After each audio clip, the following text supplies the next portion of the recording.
মোড়ে অবস্থিত বাউনিয়াবাদ এলাকায় যে অগ্নিকাণ্ড ঘটেছে, তাৎক্ষণিকভাবে আমাদের মাননীয় প্রধানমন্ত্রী নির্দেশে আমি উপস্থিত হয়ে এবং আমার নির্বাচনী এলাকার সকল সাধারণ মানুষ যারা ক্ষতিগ্রস্ত হয়েছে তাদের জন্য তাৎক্ষণিকভাবে তাদের খাওয়া এবং তারা যাতে আপাতত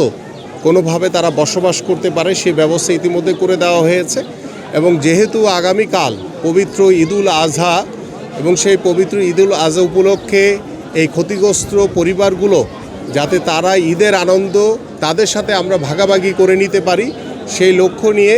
মাননীয় প্রধানমন্ত্রী এবং বাংলাদেশ জাতীয়তাবাদী দল বিএনপির চেয়ারম্যান জনাব তারেক রহমানের পক্ষ থেকে, দলের পক্ষ থেকে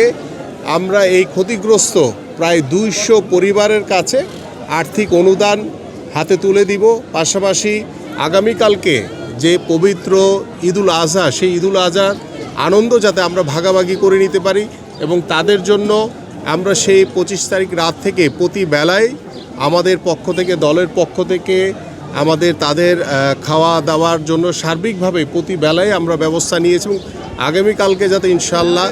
পবিত্র ঈদুল আজহা উপলক্ষে তারা যাতে ঈদের আনন্দ আমাদের সাথে ভাগাভাগি করে নিতে পারে, সেই জন্য আমরা একটি গরু এবং তাদেরকে সুন্দরভাবে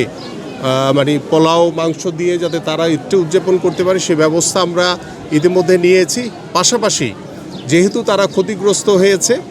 আমরা এখানে তাদেরকে স্থায়ীভাবে পুনর্বাসন না হওয়া পর্যন্ত তারা এখানেই বসবাস করবে, এটা নিয়ে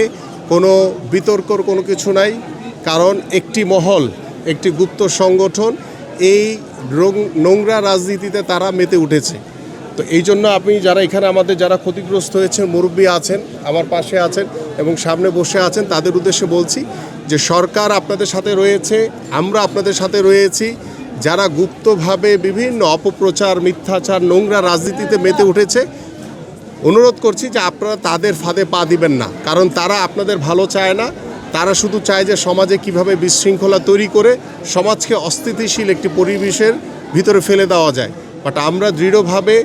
আপনাদের উপরে আস্থা বিশ্বাস রেখে আমরা বিশ্বাস করি যে আপনারা আমাদের সাথে রয়েছেন, আমরা আপনাদের সাথে রয়েছি এবং আপনারা এখানে স্ব জায়গায় সুন্দরভাবে বসবাস করবেন। আপনাদের স্থায়ীভাবে পুনর্বাসন না হওয়া পর্যন্ত আপনারা এখানেই থাকবেন এবং এটি নিয়ে যাতে কোনো প্রকার কোনো বিতর্ক তৈরি না হয় সেদিকে আপনাদেরকে সতর্ক থাকার জন্য আহ্বান করছি আমি।